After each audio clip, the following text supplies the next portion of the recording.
Olá, bom dia! Que coisa boa poder acordar e ter a alegria de estarmos envolvidos com as coisas do Senhor. Ontem nós falamos sobre as bodas em Caná da Galileia, o momento em que Jesus transformou água em vinho, onde ele se envolvia com pessoas. Hoje vamos falar sobre outro momento especial da vida de Jesus nesta série Jesus. Vamos orar? Querido Deus e Pai, bendito seja o Teu nome para sempre, Senhor. Glórias ao Teu nome, porque estamos iniciando este dia estudando a Tua Palavra. Inspira-nos, mostra-nos a Tua vontade, dê-nos lições reais, verdadeiras, diretas da Tua vontade, em nome de Jesus. Amém. Queridos, depois que Jesus saiu daquele casamento em Caná, e os casamentos demoravam muitos dias, ele desceu para Cafarnaum e ficou ali não muitos dias com sua mãe e seus discípulos. Quero comentar com você que Jesus, mesmo tendo saído de casa para iniciar o seu ministério, não deixou a sua mãe. A sua mãe continuou morando naquela casa onde ela morava, mas ele ainda era um filho extremoso e bondoso com ela. Agora eu quero comentar uma coisa com você.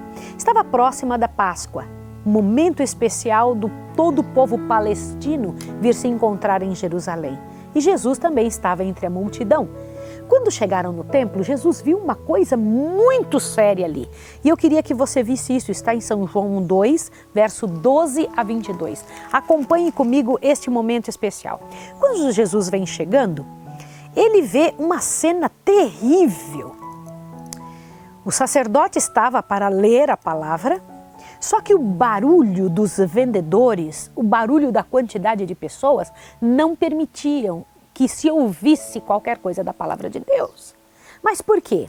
Vou te contar um costume terrível que tinha começado a crescer entre os judeus. Havia moeda do templo e também uma outra situação.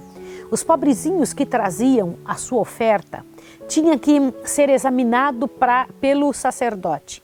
E muitos sacerdotes, envolvidos pelo lucro e pela ganância, olhavam o animalzinho e diziam: este não serve, você tem que comprar um animalzinho meu daqui, e o valor é tanto. E os coitadinhos tinham que ter condição porque eles queriam ficar livres de seus pecados e sabiam que só podia acontecer de se livrarem dos pecados deles pelo derramamento de sangue. E então eles sabiam que tinham que comprar um cordeiro. Agora imagine que coisa triste.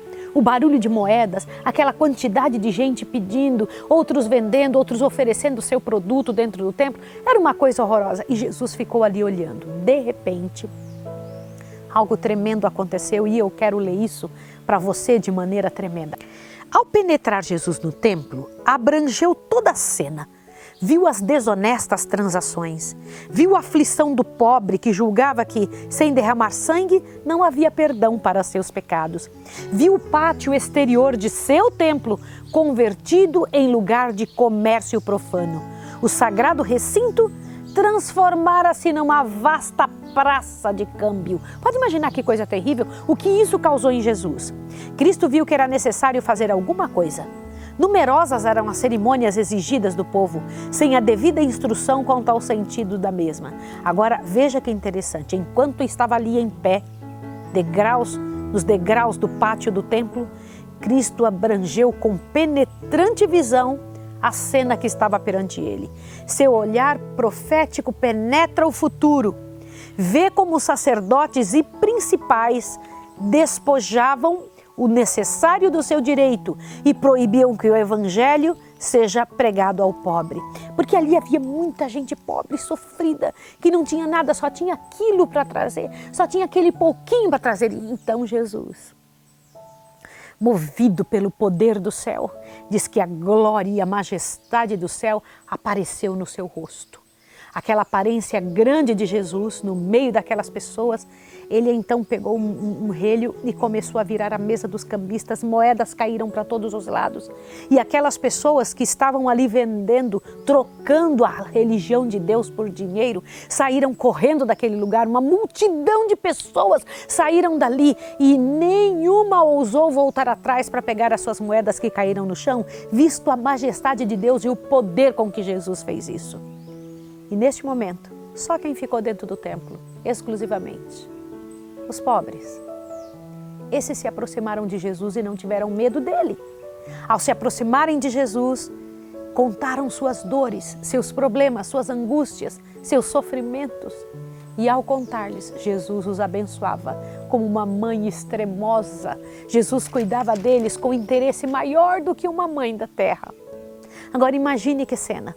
Aí estes homens que tinham saído do templo, corrido com medo de Jesus, então quando passou aquele afã de desespero, voltaram então e perguntaram: com que autoridade fazes isto?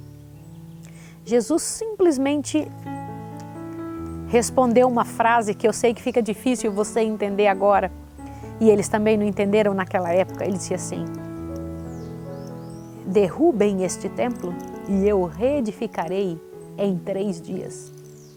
Na verdade, Jesus estava falando do templo dele mesmo, e os homens, aqueles homens ímpios que estavam ali, alguns tinham entendido e viraram para Jesus: mas isso aqui foi construído com mais de 40 anos, como é que você vai conseguir derrubar ele e reconstruir em 3 dias? Sabe, irmãos, eu fico pensando o que leva, que triste, né? O que leva a humanidade a ter a coragem de fazer isso, de comercializar as coisas de Deus e depois ainda desafiar o Deus do céu. Irmãos queridos, que isso não aconteça conosco. Que não sejamos assim, que pela graça e poder de Deus, Ele trabalhe em nosso coração, em nossa vida e tenhamos interesse verdadeiro em salvar pessoas, em trazer pessoas para o reino de Deus. É isso que eu quero orar agora com você, pedindo a Deus a bênção dEle, para este momento especial de nossa vida, para que em nós não seja encontrado esse tipo de pecado. Senhor Deus, limpa o templo de nossa alma, lava o nosso coração. Senhor, ajuda-nos a entender que somos o templo de Deus e que Jesus, ao entrar em nós, possa nos lavar e nos limpar e trazer para dentro todas as coisas sagradas, Pai Santo, e que as pessoas que entrarem em contato conosco sintam a Tua presença. Em nome de Jesus. Amém. Deus abençoe você e tenha um bom dia.